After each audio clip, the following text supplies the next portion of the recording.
Hello and welcome to the latest episode of the Blood Red podcast from the Liverpool Echo. I'm your host, Beth Lindop, and today I'm joined by the dynamic duo of Ian Doyle and Theo Squires. Doyley, you came under a bit of fire this morning at the AXA Training Centre for your outfit choices. Are you feeling a little bit warm? I'm quite happy in here now. Nice temperature. Well, I'm very stubborn, so I'm not going to take off the jumper now. Yeah. Theo, you're looking a lot more summery. How are you? Yeah, I'm fine. It's nice and chilled in here. I quite like the aircon in the office. This is why I come in every day, pretty much. Well, before we dive in then, just a shout out to our sponsors, NordVPN. As Theo likes to say, everyone needs to get on board with Nord. To get the best discount off your NordVPN plan, go to nordvpn.com/bloodred. Our link will also give you 4 extra months on the 2-year plan. There's no risk with Nord's 30-day money-back guarantee. And the link is in the podcast episode description box as well. Moving on then to LFC-related things. There was a distinctly sort of end-of-term feel about Jurgen Klopp's press conference this morning. He was 8 minutes late, I think he was. And you timed him? Yeah. How would you know this, Beth? I was in attendance, actually, this morning, Yes. at the press conference. Is that your first one? It is. It was my first and last Jurgen Klopp press conference during his time at Liverpool. Will you be rushing to see Mr. Slot when he turns up? I'll try and slot in sometime at some point to get down there. You walked straight into that one. But yeah, there wasn't sort of too much sort of headline news from his press conference, shall we say. It wasn't a lot of team news, wasn't too many big headlines. However, wasn't too many big headlines. I think we got 3 stories out of it.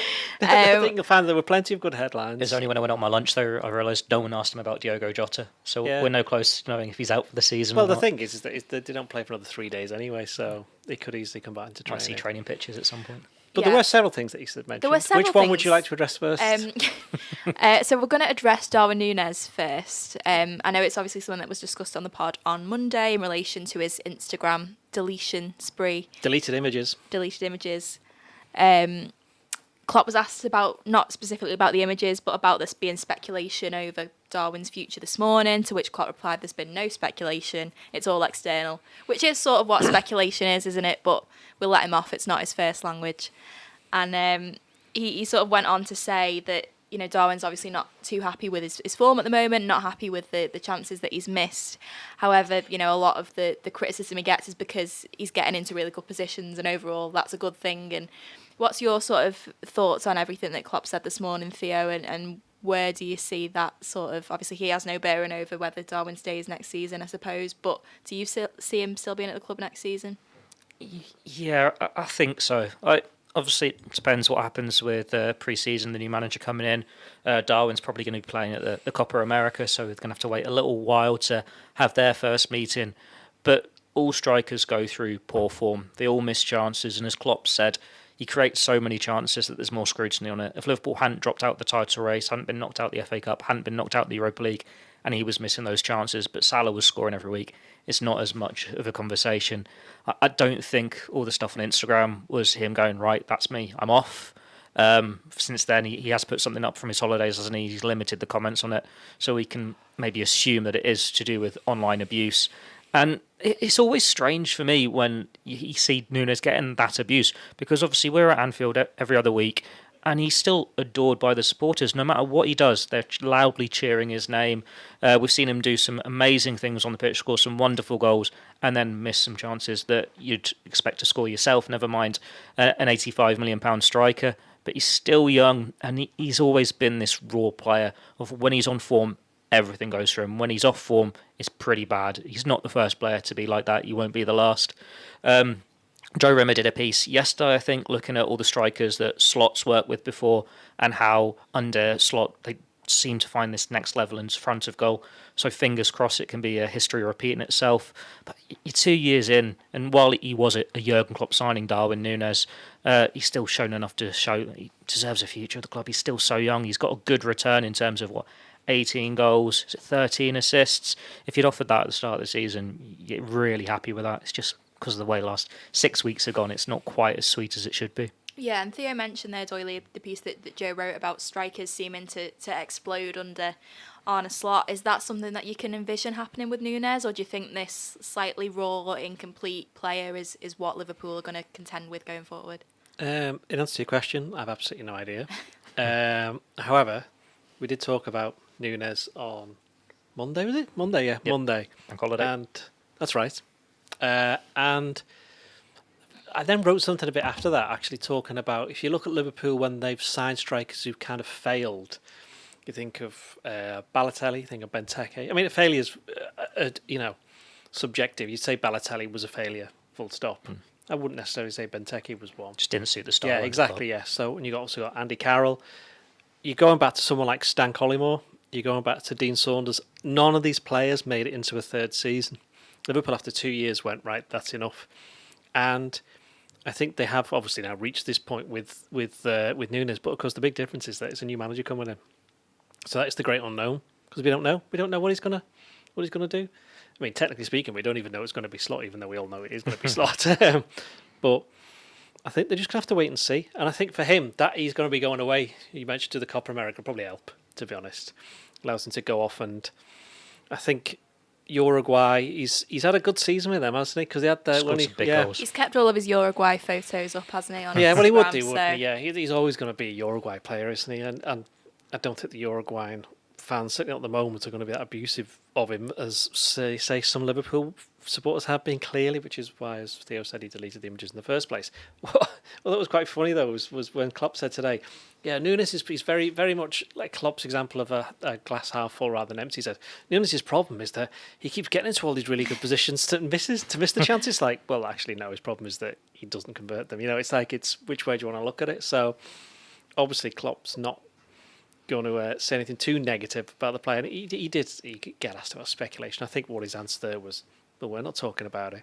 We might, I'm pretty sure everybody in the dressing room saw it, what's happened, because most of the players on social media, I imagine Klopp just not bothered, but the players will have noticed it, and somebody's probably spoken to him, said what's happened there, and he'll explain, and then they're going, okay. So I'd expect Nunez to start one of the last 2 games this season as well anyway. So I'd expect him to do that for a celebration, or maybe that. Yeah, or maybe whatever the block sign is, I don't know. Something like that, I don't know. We'll find out on Monday night, hopefully. I just realised no one listening to this podcast has a clue what I've just done there. Would you like to talk through what you talk through cup in the ear or shushing the lips? And whereas I put my hands made an X in a kind of a blocking motion. You'd both be brilliant at audio description. That's it. That's your future calling. Do you think then, Theo, sort of going on from what Doyle said, that actually Darwin's one of those players that's going to benefit from a new manager coming in? Do you think having a bit of a fresh approach, a fresh person to work with is going to possibly bring the best out of him? Potentially. It depends on who Slot sees as his go-to striker, his favoured players. Like, we know that he'll have seen a pretty good amount of Cody Gakpo over the years in Holland, and Gakpo's got a good record against his side. He scored 3, set up 3. So it could be that he favours him as the centre forward, but then it just happens how they click on the training pitch, what you're seeing in terms of form and everything. Like, Liverpool are back in the Champions League. That's expanded. There's going to be a lot more games. You'd like to think after this first year of Liverpool 2.0, they can be a bit closer for the title next year. It's not going to be as much rotation because they're in the Champions League rather than the Europa League.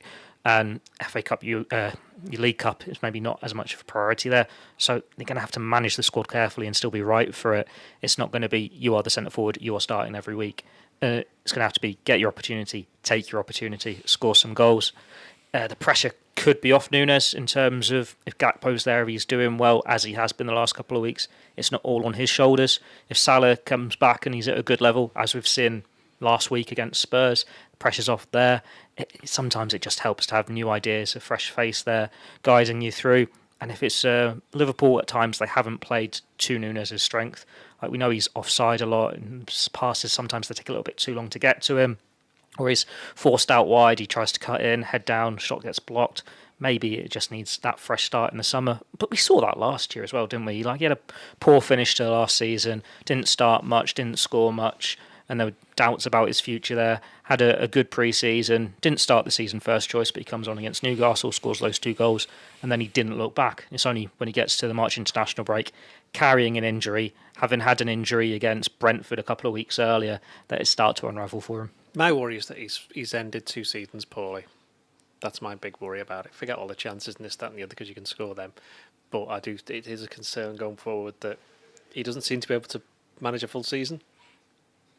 Yeah, that is definitely a concern. Something I'm sure that Slot, if it is indeed Slot that comes in, we'll be looking at. We are live, by the way, so if you've got any thoughts on Darwin or anything else, feel free to pop a comment. That's in interesting the on the comment narrative, section. though, isn't it? Because you started the season well. If he'd had a poor start to the season, wasn't in the team, wasn't scoring until October, November, but then he's finishing well, you're going, oh, this is a really good season he's had. You're all nice and positive about it. I think you see that though, don't you? Reflected in things like the player of the month, the player of the season nomination. Sorry, I mean Phil Foden has been excellent this season. Will probably win it and deservedly so. But he's only really been noticeably excellent since the turn of the year, hasn't he? That's when he's really sort of come into his own. Virgil van Dijk, by comparison, probably up until February was maybe the leading contender. Certainly in my eyes, he hadn't really put a foot wrong.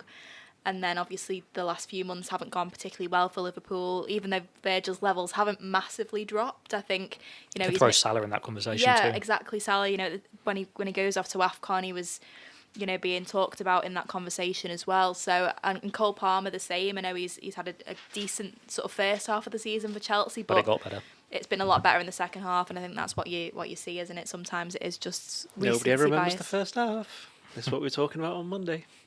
That's why we were struggling to remember who got popped. Exactly. Well, Nunez is a player who's been in the headlines maybe for the wrong reasons slightly this week, but someone who's been in the headlines for the right reasons is Harvey Elliott. And Jurgen Klopp did say this morning that probably his biggest regret from this season is not giving Harvey more minutes. I mean, he has played a lot. He started 18 of Liverpool's 20 cup games. He's featured in 32 out of 36 Premier League games. I got this out of your excellent article this morning, Ian. And but Spurs was only his ninth. But you've not given him the page view because you've got it on your own document.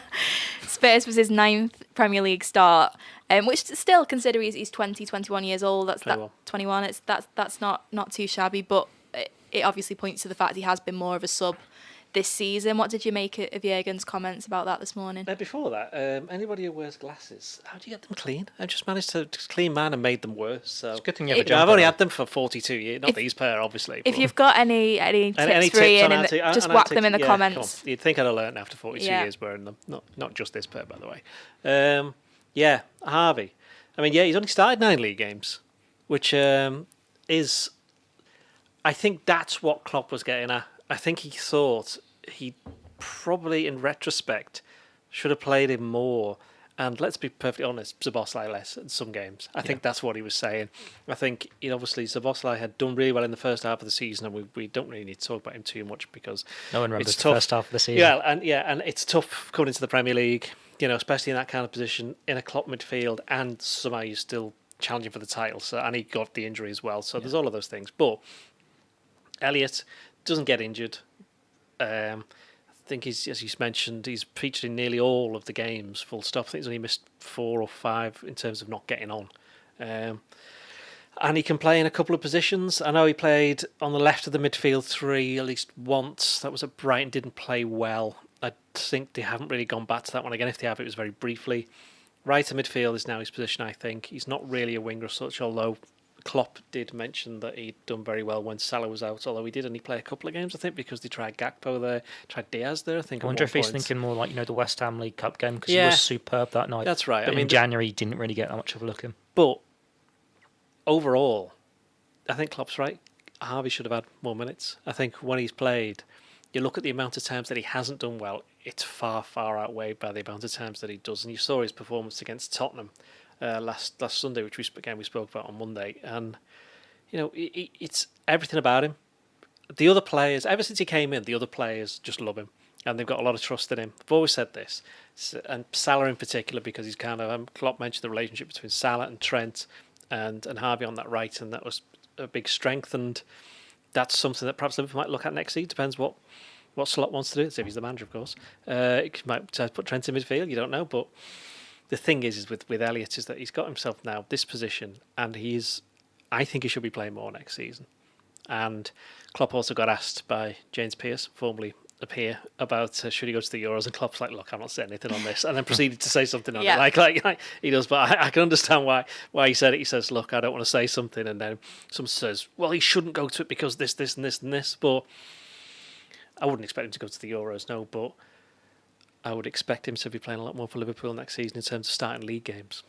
And for any new manager coming in, Harvey is probably exactly the type of player that you want in your squad, isn't he? Because he's obviously immensely talented. He's young. He's got still a lot more room to develop going forward. But his attitude, his ability to play in various different positions across the pitch, and the relationship, like Doyle said, with the other players and with the fans as well. He's a really well liked character, isn't he? So I think for any manager coming in, it's an exciting prospect to have him to work with. Yeah, he's that dream player any manager would love to manage in terms of he ticks so many boxes. He's a really intelligent player. What's something Doyle hasn't mentioned is the assists he's delivered in this second half of the season as well. I think I saw a stat that only De Bruyne and Rodri have set up more goals, but he's making big moments and decisive moments in games. Like, you can think of so many times where he's come on and he's made a difference, or he's just played a big part in a goal. The intelligence he showed away at Brighton when he dummies it for Salah comes on. Yeah, and that's the game where he didn't play particularly well, and he still managed to do that. He came on and got the winner against Palace. He was superb against West Ham, as we've already mentioned. And then he's getting more and more involved in games in this second half of the season, where before you may be saying that he's an impact sub, but he's not doing it when he's starting. It maybe hasn't necessarily helped for him that when he does start, sometimes he's on the right, sometimes he's in midfield. But now we're seeing him more in a position he can get to grips with it more, and there is that chemistry on the right-hand side. But like you say, his attitude's superb. It would be easy for him to be miffed that he's not started more this season. But instead, he's just happy to be there. He's happy to be on the pitch, and he's playing for his club. He might not be a Scouser, but you can see how much it means to him. He's always the last player off the pitch, applauding the fans, giving out his shirt to whatever child's in the crowd asking for it if he feels the need's right there. He's just a really likeable player. Just like that. Give me a shirt. But yeah, he's just someone you can't help but cheer for and want to do well. And it's all coming off that horrible ankle injury he got a couple of years ago. And it's just amazing for me. I've said it a few times. He's younger than Quansah. If this was his first season in the Liverpool squad, first team squad, we'd all be going so much more crazy for him. But because he's like 5 years in, you almost take it for granted what he's doing. He was first choice, deservedly so, before the injury. He's had to take a step back, and he's in and around it. When you look at the midfield, I can understand why he's not started more this season, because for me, you can't have him and Szoboszlai starting in the same midfield in most games. And of course, you're going to start your £60 million new signing instead. But he's such a talented player. They've got a bargain there when they got him from Fulham. He's going to be part of this club for years to come. And it's just a Slot's challenge to get him in that starting 11, get him doing it consistently, because he just offers everything, doesn't he? That work rate, goals, assists, likability. He's got a big part to play. Yeah, very much might be looked back on, in years to come as one of the best bits of business that Jurgen Klopp did, isn't he? When you consider the amount that he obviously came in for via a tribunal fee. Was it about 4 million? Was it that the club ended up paying in the end? I think it was rising to 4.3, wasn't it? Yeah.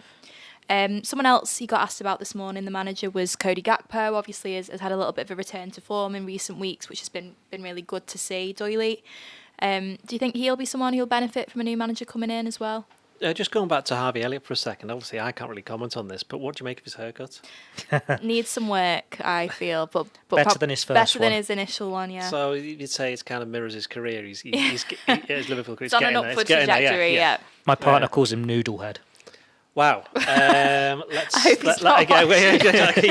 I just say we do not advocate that nickname at all. Yes. Harvest is his nickname for us. Gakpo. Well, it goes back to the Nunez thing, doesn't it? I mean, I think, excuse me, same as last year. Gakpo finished the season really strongly. Yeah. And Klopp today said, look, he said previously quite a few times that playing Gakpo in midfield when he had to at the start of the season hampered him a bit. I don't think he reaches an idea, was it about March or something like that? But he was absolutely shattered by that point because he'd played all of the games when everybody else had been injured. Then he needed a little bit of a breather, which was the international break, and then he came back after that, and we know he's been him and Elliott's probably been Liverpool's best two players in the past 6 weeks. I'd throw Robertson in there as well. Yeah, Robertson as well, actually, to be fair. And I think that with Gakpo, I think Gakpo is obviously, again, we've spoken about this before, Gakpo's more of a Firmino type of player. And I think if Liverpool want to go down that road under Slot, then he's obviously going to be somebody who... What Klopp said, he said he'd had the meeting with him in which things changed, but he said perhaps I left the meeting too long, which kind of suggests that he'd seen that the form was dropping off, but he felt as though he couldn't do anything about it until everybody else got back and then he could have a word with him. So, Gakpo suffered at the start of the season, as mentioned, them through players missing, or not having enough midfielders, not even bought a couple. And then he suffered from... being available. You know. So everybody else got injured, and he was okay. And then we've seen that with another couple of players, haven't they? Players who got a little bit tired, and you mentioned Van Dijk before.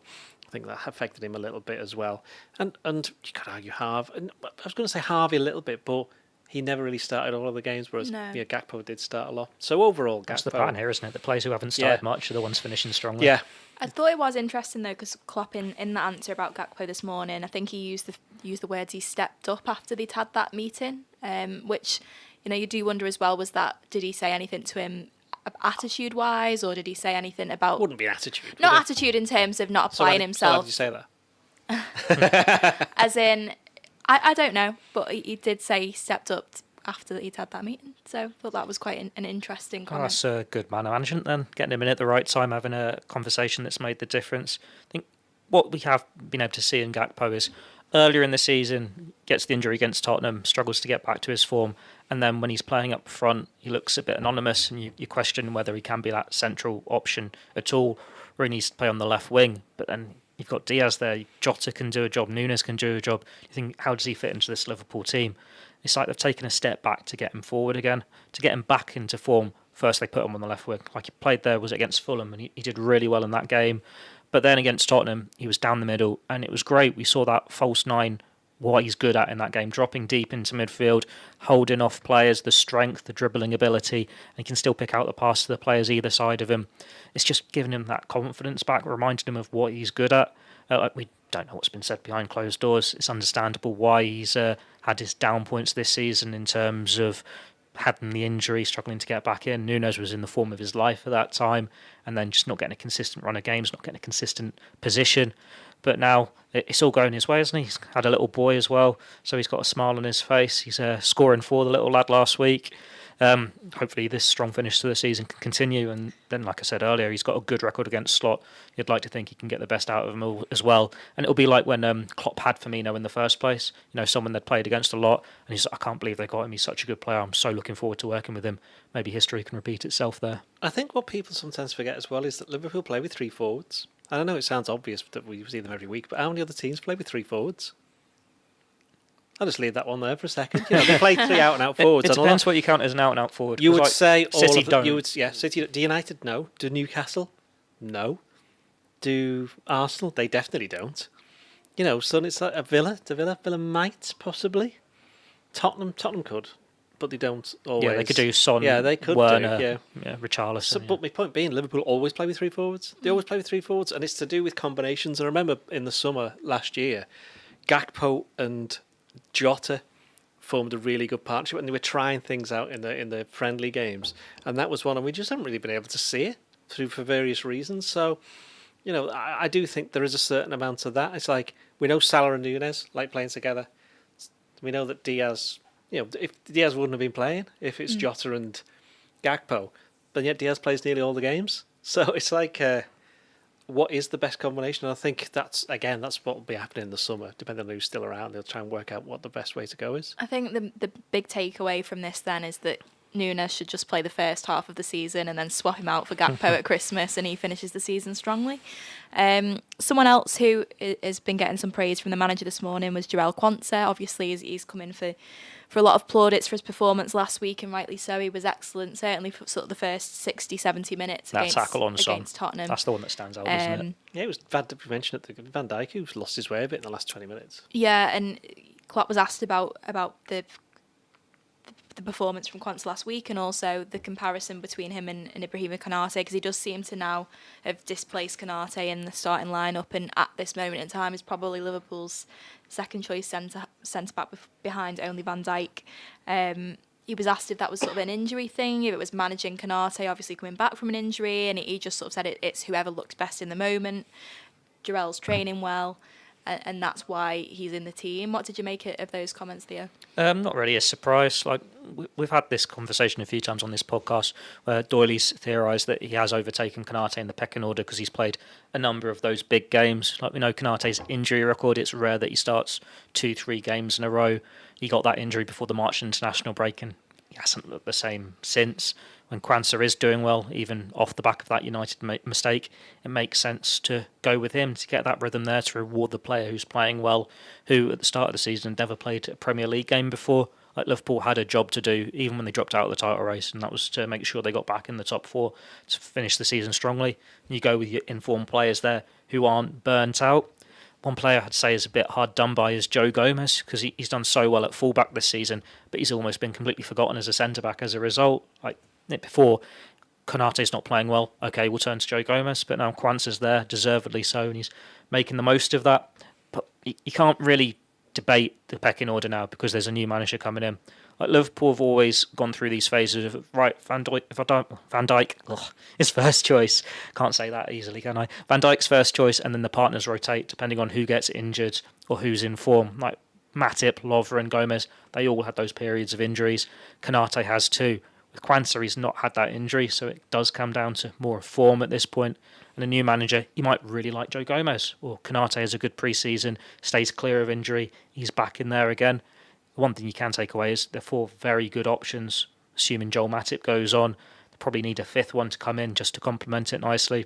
There's going to be big competition for places there, as you like to see across the whole Liverpool squad, for the new manager to get his hands on, hopefully shape into a really successful team. Yeah, Doyle, Theo mentioned there that Quansah hadn't played in the Premier League before this season. He's now only got 15 Premier League appearances. I mean, he's still such an inexperienced player in terms of the amount of game time he's had at the top level. Do you think that is part of the reason why, especially now with the title mathematically still possible but realistically not going to happen? I think giving him that game time, that opportunity to play against players like Son, as we saw last week, is maybe in Klopp's thinking as well in terms of Quansah's development going forward. No, I don't think that. Go on. I just think he's playing because he's thoughts. playing better than Konate. And Theo mentioned, I've been saying this for weeks and weeks and weeks. He should be in the team. He should be the one that's in there. And okay, he made that one mistake against Manchester United, but tell me another mistake he made. Well, See what I best mean? stats there say he's only lost once in the Premier League. I So know. not And many. Who was that again? Oh, that would have been... Is it Everton? No, he came on against Everton, didn't he? There you go. Yeah. Was that the Everton game? Is that the one? Yeah. And that was the game where that's the Konate game was where it's atrocious. terrible. Like, and I know players sometimes have that. And no, Quansah. No, I've said it. I've been saying it for a long time now. Quansah I think's really good. He's got everything that you need to be a good centre back in the Premier League, and he's got the capability to go on to be a great centre back. And he's only 21, although he is older than Harvey Elliott, as Theo pointed out. You spoke to him last week, didn't you? Quansah. Yes, I did actually. Yeah, I forgot about that. Yeah, he was. He was in. He was quite a good talker, to be fair, from Warrington. Just thought I'd let you know that. Warrington, who on the second tier of rugby league teams, I have to say. Where do Widnes rank on that? Widnes, that well, tier? in the old days, it would have been quite high, but now negligible. St Helens all the way. Going back to football, then, do you think Theo has a point there about Joe Gomez? Do you think he maybe has a right to feel aggrieved that he's been overlooked as a centre half? Yes and no. I mean, yes, he's got a right to feel a little bit aggrieved, but because he'll probably, if you ask him, he says he's a centre back. But I think Gomez has got more to be aggrieved that he hasn't been playing a bit more lately. Yeah. I think he's just been a bit unlucky because Robertson's come back and played. But this is the thing, that is exactly it. The competition for places. Robertson's come in and played well. Trent's done okay since he came back. I think actually he's got a bit more up to speed now. We mentioned Van Dijk and we mentioned Quansah. Where's Gomez playing? That's just one of those things, unfortunately. Having said that, when we do our teams later on, I'm probably going to pick him. But Defensive midfield, Restendo. exactly, he played as the number 6 against 2 games, against Forest and against Southampton in the FA Cup, wasn't he? I think so. Yeah. So, I mean, he did okay. I wouldn't say he was the world, but then what would we expect it to do? And also, he's been playing an inverted right back and an inverted left back. So, he's an all-round good footballer, and he's somebody who surely Slot will want in his squad because he can fit so many positions. That might be not so great for Gomez in terms of his consistency of performance in a position, but in terms of actually getting a game, it'll help him. But if you ask Joe Gomez, he'll say he's a centre-back. Just having a look at some of our comments. We've got one here. I'm not sure if this is a question or a statement. Yeah. From Lath saying, "Your problem is Salah." The problem is Salah. The problem's Salah. Well, how is he a problem? Because he scores too many goals and sets too many goals up. Apparently so. Yeah. I thought as much. Yeah. Moving on then from that one. There was an article this morning which we spoke about a little bit earlier in the Telegraph saying that Jurgen Klopp has Messiah status at Liverpool, but there's a nagging feeling that he should have won more. I suppose when you look at the numbers, when you look at him in comparison to Pep Guardiola, for example, and the titles that he has, you can see why people on the outside might think that. But I think, as people who have obviously been watching his journey at Liverpool, have been covering the club week in, week out for the past 9 years, I think it's a bit harsh. What do you think, Doyley? Sorry, I was going to Sorry. ask you first. By the way, Beth made me a cup of tea a bit earlier. It's a little bit milky. Not I strong won't bother enough. next time. Well, no. You practice makes perfect. Come on. Yeah, I do think that's harsh. I mean, could Liverpool have won more trophies under Klopp? Well, yeah. They lost 4 finals, didn't they? Finished second twice. So yeah. I mean, should they have though? I'm not entirely sure. I mean, you look at the 2 finals in his first season, they overachieved to get to them. One they lost on penalties, one they lost because Alberto Moreno had a bit of a meltdown at the start of the second half. I mean, they probably would have lost that game anyway, to be fair. I think Sevilla were a better team. And it's Sevilla in the Europa League, so you are going to lose. With a very good manager who they'll be facing on Monday. Exactly, yes. 2018, Real Madrid, again, overachieved to get to the final. And who knows what could have happened had Karius' head not fallen off and, Mohamed Salah's shoulder not falling off. 2020 And Bale not scored the goal of his Yeah, career. exactly, yeah. So it was quite a lot went against them there. 2022, the final, there was other stuff that was happening, not necessarily on the pitch, which meant that, it was a bit of a downer anyway, that evening. 2019 league's the big one. Yeah, but even then they got 97 points. 97 points, still couldn't win it. And that's, Manchester City. This is the big thing that's obviously around Liverpool at the time. If it wasn't for Liverpool, Manchester City would have obliterated everybody under Guardiola. Literally everybody. And probably would have won more Champions Leagues and certainly would have won one more Premier League title. Funny enough, Ian Wright said this on one of his many podcasts that he's on. It's hard to keep up with him these days. I mean, I love Ian Wright, but... You just love Ian's. Yeah. He's a busy man, There has to be isn't he? more Ian's. Also, it's like in his 60s now. No wonder he's No, retiring. exactly. Yeah, stop and do match of the day. He said we should be grateful for Liverpool and the Klopp because it's made the league far more interesting. I don't know. There's Everton fans, and Man United fans who probably might not agree with that, but tough because it's true. It's a statement of fact. Because if you take that away, United haven't challenged. They finished second, I think, twice, haven't they? But they've never been anywhere near. Miles off, weren't they? Yeah, miles off. Arsenal gave it a go last year, and I've definitely given it a go this year. But Mikel Arteta worked with Man City and Guardiola and all of them, so he kind of got a little bit of inside knowledge of how it all works. But Klopp's done it a different way. They haven't had the money that Man City have had, or those kind of advantages. And who knows what will happen when we get the results of those 115 charges that Man City have had, how we view it. I mean, it's not going to change. There's not going to be handed any more titles, even if City get found guilty. It's not going to happen. It's not this and I don't think period anyway. and I don't think they'd want that anyway. But I just think overall that people have to look at it like that and say, well, look, he was the first. Well, even if the only thing he did was win the league, first Liverpool manager in 30 years to win the league, that already makes him a legendary status.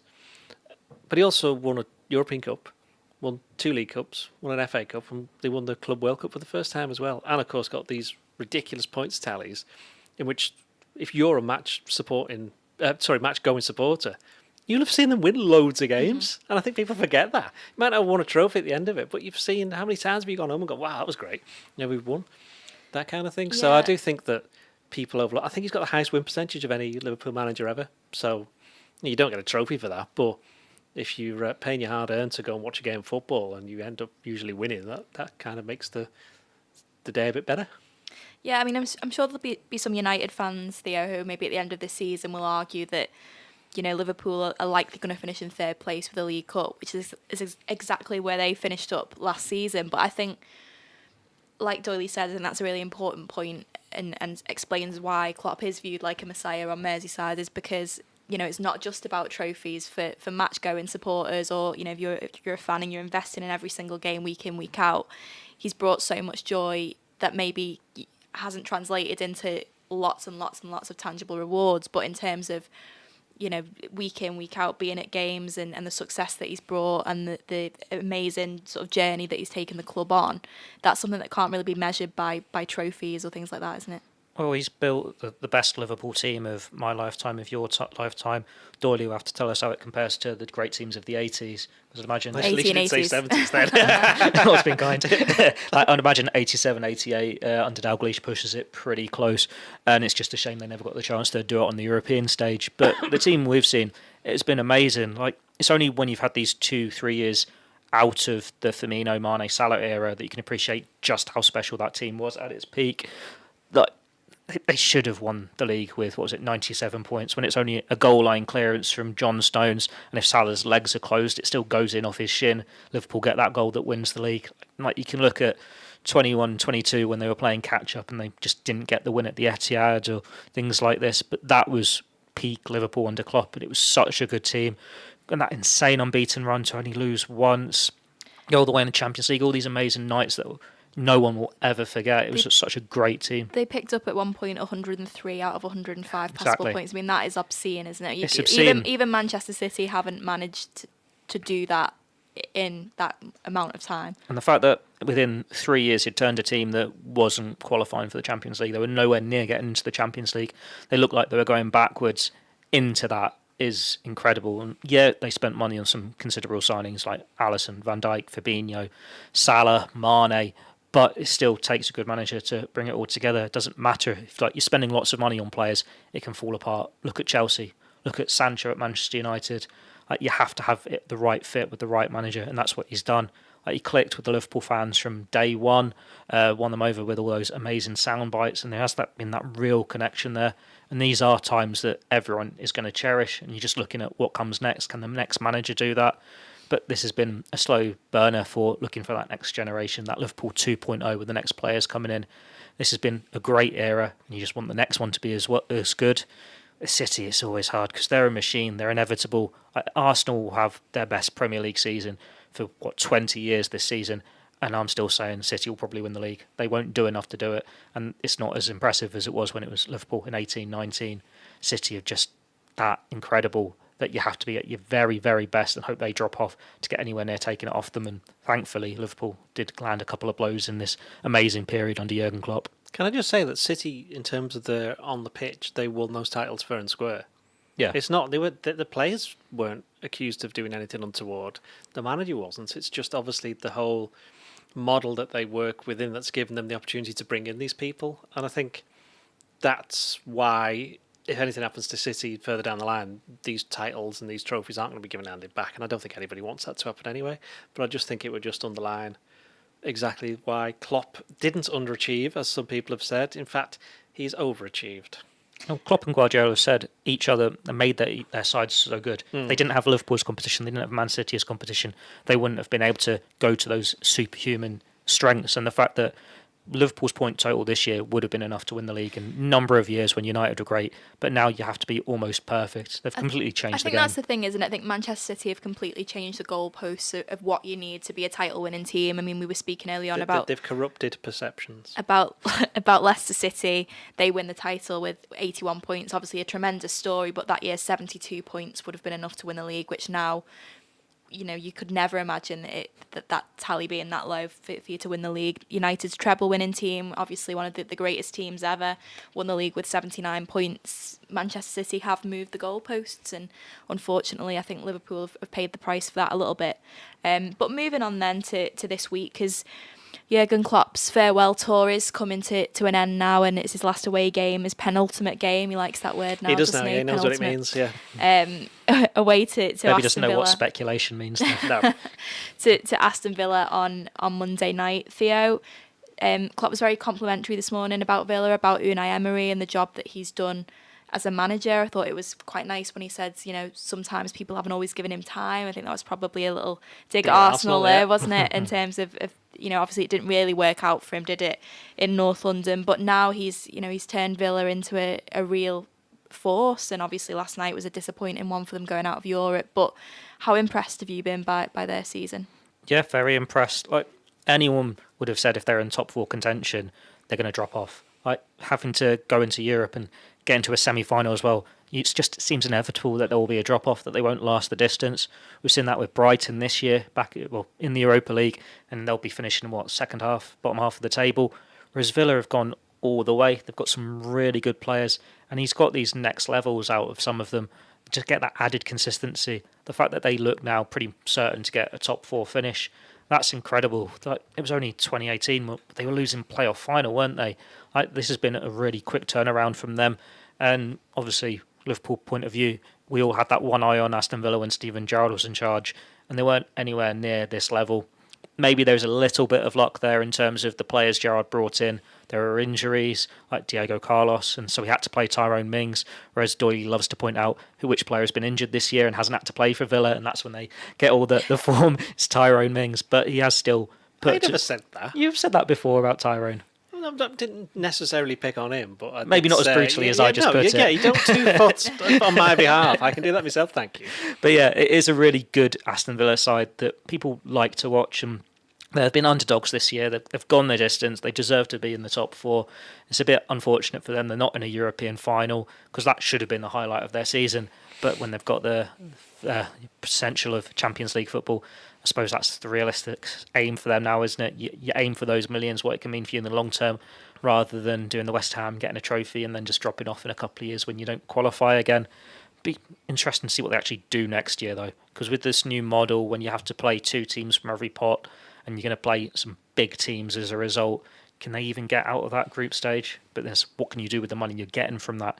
Can you make yourselves a long-term contenders for Champions League football, or is this the best it's going to get and you'll do a Leicester, you'll drop, not in terms of relegation, but you'll drop down the table a little bit, competing for Europa League football, maybe win a domestic cup, and this is the heights. You just relegated Aston Villa. I did not. I said not in terms of relegation. There's no Villa fans listening, because Tyrone Mings has just been absolutely... has been I did not blasted. relegate Aston Villa. 2-foot Tyrone Mings, and basically just said they're going down next season. I did not say that. Enjoy your Villa. You won't be seeing it for a very long time. They're obviously... I don't know how to move on from that one. They're obviously now in 4th place. They've got a 7-point buffer over Tottenham in 5th. I mean, Tottenham haven't won any of the last 4, so it's looking highly unlikely that Tottenham are going to go on and win all of the last 3, which especially one of them City. They would need to do. Which they won't want to win. Yeah, which they would need to do. Which means that Richarlison will probably score and do his dance, and hat-trick. on his own fans will be going, "What are you doing?" You know. So they are realistically probably going to get top 4, but it's not mathematically confirmed. Do you think the fact that they've got something to fight for and Liverpool haven't might make it a bit more difficult for Liverpool? Do you think that might make it easier? The pressure's off them a little bit. Who cares? Liverpool are in 3rd. It's done. I don't think we can do the results when we get to that. Let's pick the team first. Well, that told me, didn't it? Go on then, Doyle. Give us your team. I actually genuinely think Kelleher's going to play. I think Klopp might start giving some players a game. I think Kelleher's going to play. That's no reason other than he did it against Southampton, didn't he, last year? But he's not going to play him against Wolves. I think he'll want to play Alisson against Wolves. They're playing Wolves, aren't they? Yeah. So I think Kelleher will play. I think Quansah will play. I think Van Dijk will play. I think Gomez will play. Right back. No, I think he'll play left back and he'll play Trent right back. Yeah. That's thrown me there. Like, you might actually have raised a good point, but I've not been considering that thought, so I'll just stick with Alisson, Trent, Quansah, Van Dijk and Robertson. Yeah, I'm going to go with you. I can't see Kelleher coming in the team. What's your reasoning behind that? I just mentioned it. I said because he'll you'll want to wanna give give some them a players game? a game because he's finishing. Yeah. I can see the And logic also, there. There's the nothing funny thing playing is on it. that if Kelleher plays this week and Alisson plays next week, they'll have both played 27 games, so they've had to share the season. So he might want that nice little I mean, bit I of don't even symmetry. think he's thinking of that, but, you know. You're asking him what I would pick, and I picked that. So there you go. Theo, midfield? Harvey Elliott can keep his place because he did very, very well. Endo. And then let's say Curtis Jones for the hell of it, rotate it a little bit more, give McAllister a rest. I mean, you're saying give him a rest. We've only got 2 games left. They've got a week in between each one, so I'd be putting McAllister in there. What about you, Toyley? I think Harvey's got to play. I think good one actually. Don't know. I think he might play McAllister as the number 6 and put Curtis. No, put Ryan Gravenberch there. There you go. That'd be my team. Sorry. And your forward line? Salah. I think Nunez might play on the left and Gakpo up front. Same 3, but I'll go Nunez down the middle, Gakpo on the left, just to be different. Predictions? Score predictions? Oh, Villa will win 2-1. Don't care. It doesn't change the position of the table at all. I think you've got to bear in mind it's Villa's last home game. And they've had as you mentioned, they've had a great season. And after what happened to them in the Europa Conference League, that's the one. I think they'll want to finish on a high, and I think Liverpool will very much have one eye on next weekend, thinking we need to do. It's going to be a bit of an emotional week for them. I'm interested to see if there's any hangover there for Villa, like how much getting knocked out in a semi-final is going to hurt them. But if Emery is at the top of his game, gets them fully focused on Champions League football, but they'll probably win. So I think it could be a good evening for Villa. Well, on that note, I mean, I'll be a bit more positive. I'm going to say Liverpool win. We're on the beach. We don't care. Hang on, speak for yourself. We do care. Are you going? No. Exactly. That's why you don't care. Yeah. Turn up with your donkey under your arm. Straw donkey. Well, my donkey. Sunglasses. Hopefully I next live in week. St Helens. We've got a dam. We haven't got. I've got the beach on the Wirral. Hopefully next week, Paul Gorst and Jeremy will be back. So these two don't have to come on another podcast. Do you mean you? Well, I think I'm not on the beach. I'm I never super said that. I never said enthusiastic that I about was. this. I've just said that they'll lose 2-1 because that's just what will happen. Sorry. On that note, that's us for today. But thank you very much for listening, and we'll see you soon on the Blood Red podcast.